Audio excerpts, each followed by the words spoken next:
Yung sa'yo, yung dalawa. Pero yung may mga marker, ano ba masakit sa'yo? Likod eh. Ito sa'yo. Ano sa'yo eh? Ito, hindi ko nakita to kanina eh. Pati tuhod sa'yo. Tsaka ito yung sa'yo. Sa kanya may ano, may basag eh. Pati ito yung sa'yo. tuhod sa'yo eh. Kaya nga, ayun. Ito. Ito na. Pati yung likod sa'yo. Oh, ito, likod, meron dito. Meron din. Ito po sa ano. Sa tuhod dito, ayan o. Sa'yo. Dalawa ba yan, tuhod? Kasi pina-x-ray din. Ay, ito sa'yo. Ito sa'yo. Tuhod Ito yan. po. Ito. Hindi, sa'yo yan, ma'am. Sa akin. Sa'yo yan. Nakita ko na yan kanina eh. Oh, ito, Dok. Magkapal. Bernardo Gaspi. Okay, impression consider right pleural flac enterosclerotic aorta of the left lateral.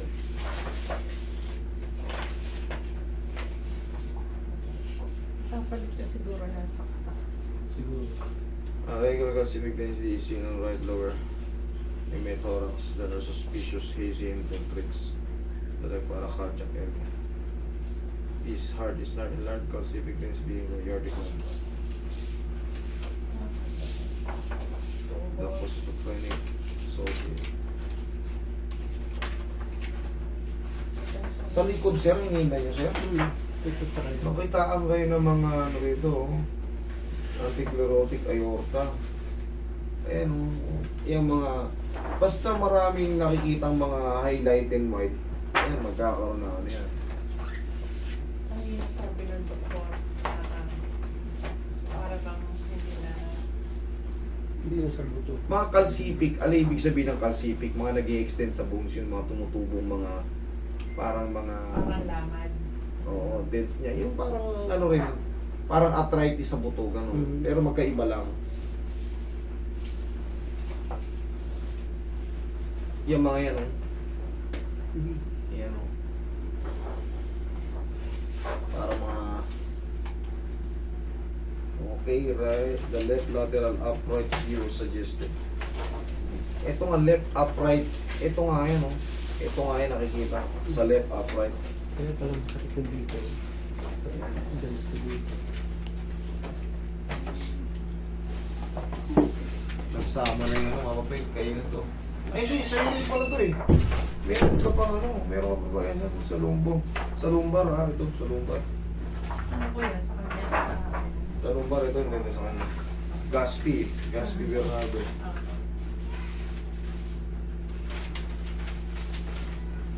Bakit pareho kayo ng ano?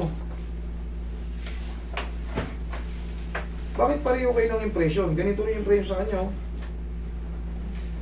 Kasi isa. Isa lang yung inanuhan namin eh. Oh, pareho kayo, pero tingnan mo, Carolina tsaka Gaspi.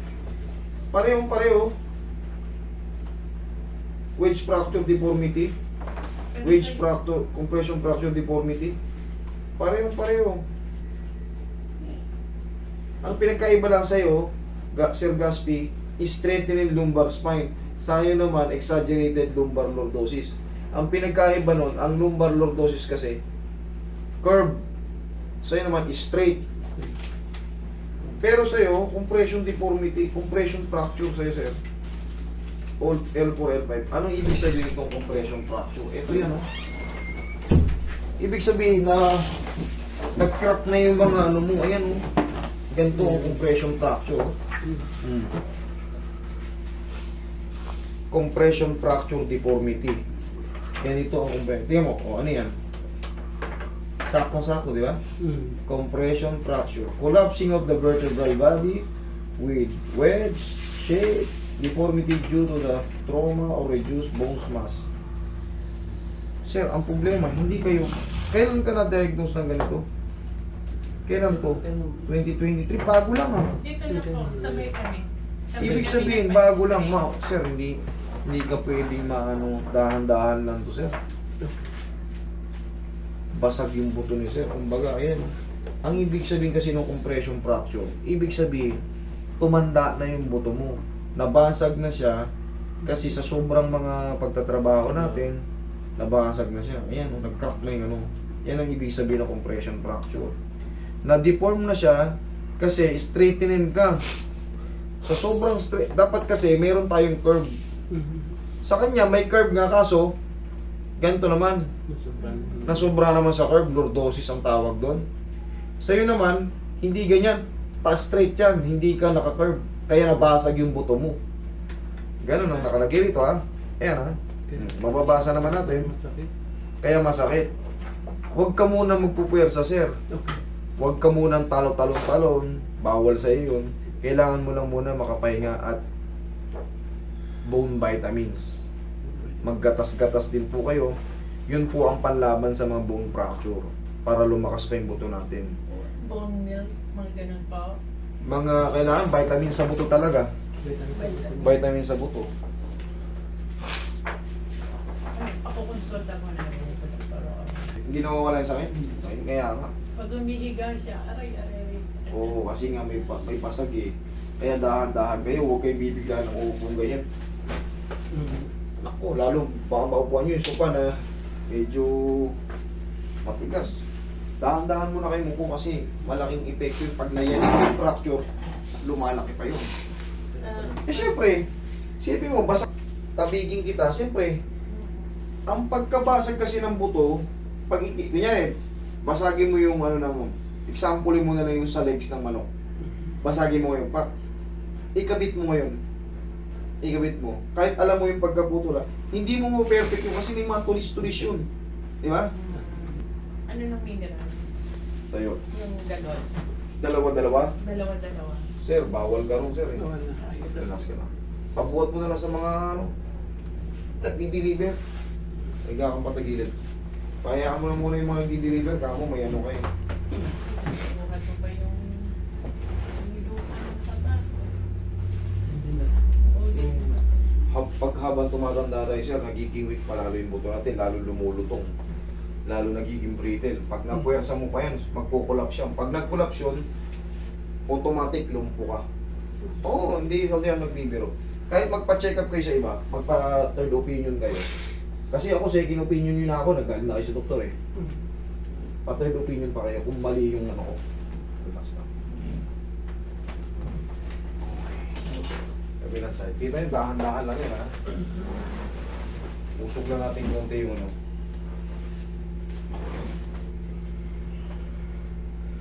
Hindi na kayo pwede muna sa mga tricycle na makakatag. Yan, ganyan lang. Hindi siya Diba? pwedeng mag ano, brum. Hindi. Pwede naman sumakay sa ano. Ang problema, syempre, yung biglang mahuhulog sa mga humps, mga ay butas-butas, bawal siya sa malakas na impact.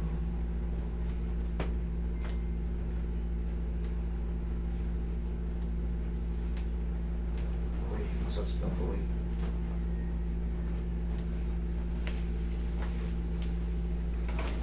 Sir, maglagay kayo pansamantala ng girdle ha. Okay.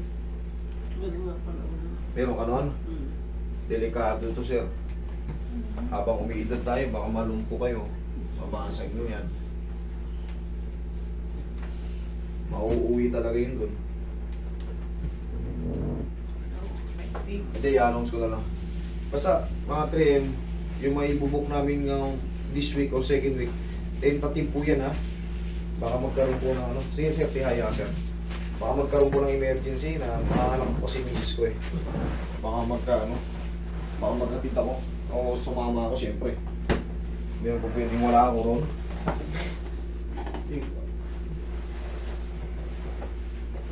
Pag compression, ito ang pandi-compress. Kaya safe to. Yung traction, safe to.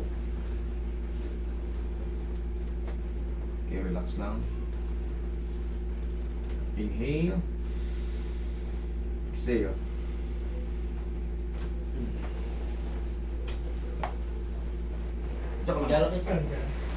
Tsaka sir, huwag kayong tatayo ng paganyan.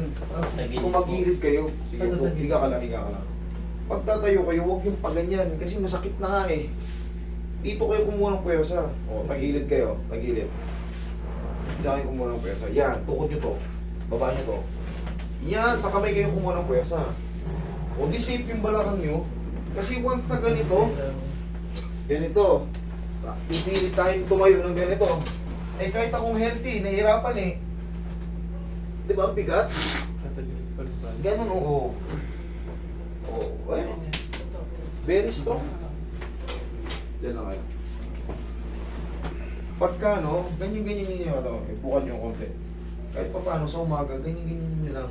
Kayo na lang, huwag yung lakasan. Yan. Kailangan niya mainat.